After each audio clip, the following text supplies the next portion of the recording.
battle to try and rewrite our history and to destroy our cultural heritage in this country when it comes to statues of people who don't match up to the very, very exacting requirements that we have of people today.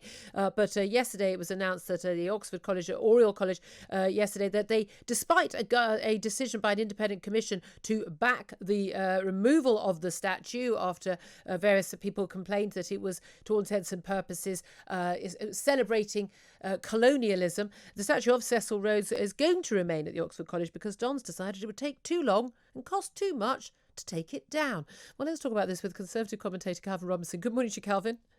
Good morning, Julia. How are you? Very well indeed. I definitely want to get your thoughts on the BBC. I'm sure you have plenty to say on that issue, but I just wanted to talk to you about the Cecil Rhodes statue.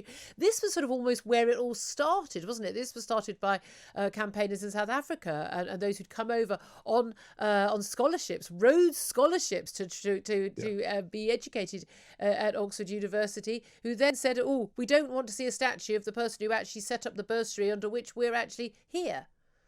Or was it them? I think it was people being offended on their behalf, because we heard from this so-called independent commission, which, most people on the commission had actively been campaigning to get the statue removed. And this commission agreed with the governing body, who had already confirmed that they wanted to remove the statue. So it was all people virtue signaling. It was all people bending a knee to the woke mob and saying, "Oh yeah, this is an awful statue about an awful person. We must remove it." And then when the commission said, yes, actually, yeah, remove it, and the governing body said, well, we can't afford to, it's too expensive, and it will take too much time to apply, and we're not actually going to do it, which again tells me that this was just capitulating to the woke mob. It wasn't actually anyone being offended by this statue. It wasn't people fearing to go into Oriel College, walking past the statue. It was literally people being offended on other people's behalf. And that's very sad, isn't it, really? I mean, lots of people suggest that, okay, you don't topple statues, and we had this with this, the slave trader in Bristol, Edward Colston. But the idea is that, well, we don't want to have statues to people who did horrible things. I mean, committed crimes against humanity. Trading in human beings is a crime against humanity. However, it's this expectation, this belief for many people now, and again, I don't think it's the majority of people in this country, that somehow we need to rewrite our history and we need to wipe out any vestiges of that there were bad people, and holding people to a level of morality and understanding and rightness that we expect now. I do wonder how many statues that are erected in this century will stand up to scrutiny in a century or two's time.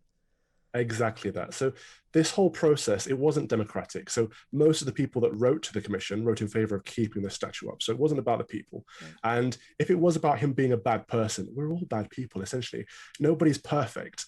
Even the saints that we celebrate in my religion aren't perfect. Everyone has had a past and everyone's made mistakes. But what Rhodes did is he put a lot of money into Oriel, which actually increased diversity, increased inclusion. It enabled Catholics to go to Oriel, which was a first in that time period. Catholics weren't welcome at Oxford University before this.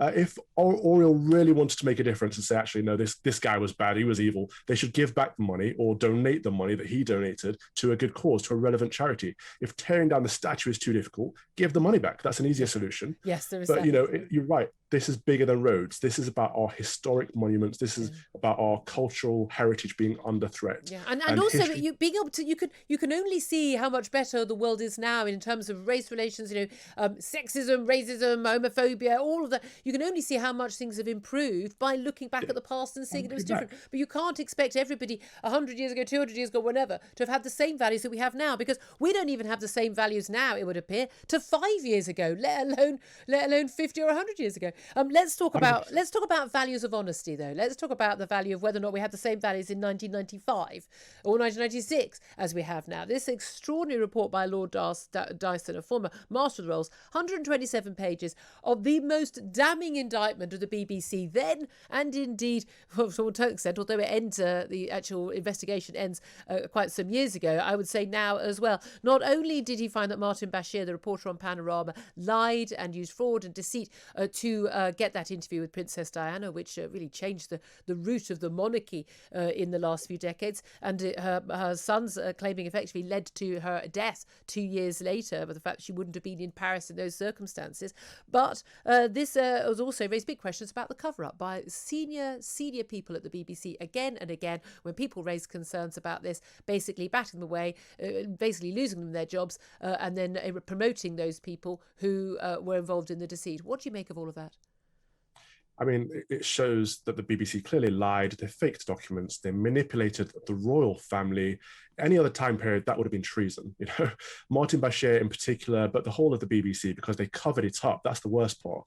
People complained at the time, and people have complained since, and it was all swept under the rug. That's disgusting.